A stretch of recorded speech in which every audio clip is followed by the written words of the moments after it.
In the small town of Harmonyville, life revolved around the First Baptist Church, a beautiful, white-steepled building that stood proudly at the center of Main Street. This church, with its stained glass windows depicting biblical scenes and its tall bell tower that chimed every hour, was more than a place of worship. It was the heart of the community. Every Sunday, the townsfolk would gather, dressed in their Sunday best, filling the pews with a sense of reverence and anticipation. At the helm of this congregation was Pastor John and his wife, Eleanor, the First Lady of the church. Eleanor was known for her stern demeanor and unyielding standards. Her mission seemed to be to critique everything and everyone, from the attire of church attendees to the behavior of the young men and women, even down to the choir personnel. Despite Pastor John's gentle recommendations for kindness and understanding, Eleanor was bitter and uncompromising. As the coordinator and approver of all church events, her staff and church members tiptoed around her, afraid of provoking her sharp criticism. The couple had a teenage daughter, Grace, who was the apple of her father's eye. Grace attended the local high school, where she tried to navigate the usual teenage challenges while living up to the high expectations set by her mother. One Sunday, a scandal shook the small community. Emily, a young lady who attended the same high school as Grace, was discovered to be pregnant. The news spread like wildfire, and by the following Sunday, Eleanor had made her stance clear. Emily was banned from the choir and made to sit at the back of the church, isolated from her peers. The sermon that day was a harsh rebuke, thinly veiled as a lesson on morality, directed squarely at Emily and her family. Every Sunday thereafter, and at every Bible study, Eleanor ensured that Emily's sin was highlighted.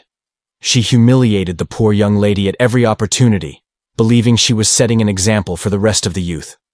Meanwhile, Eleanor was so focused on minding other people's business that she failed to notice her own daughter's growing restlessness.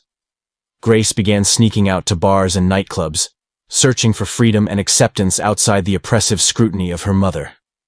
Inevitably, Grace found herself in the same situation as Emily, pregnant and scared.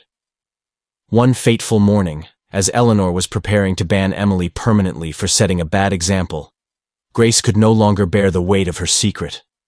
In the midst of her mother's tirade, Grace stood up and declared, "Mom, I'm not a saint either. I'm pregnant." The congregation gasped. The silence that followed was deafening. As Eleanor stood in shock, their maid, Mrs. Thompson, also spoke up, revealing how Eleanor's harshness had made her feel small and unappreciated for years. Struck by the realization of the impact of her actions, Eleanor felt a profound sense of shame and guilt wash over her. The judgment she had so freely dispensed now weighed heavily upon her shoulders. She looked around at the faces of her congregation, seeing not just disapproval, but a reflection of her own unforgiving heart. That moment was a turning point for Eleanor. She vowed to change, to become a source of love and acceptance rather than judgment and condemnation. It was not an easy road. The transformation required humility and genuine repentance, but Eleanor was determined.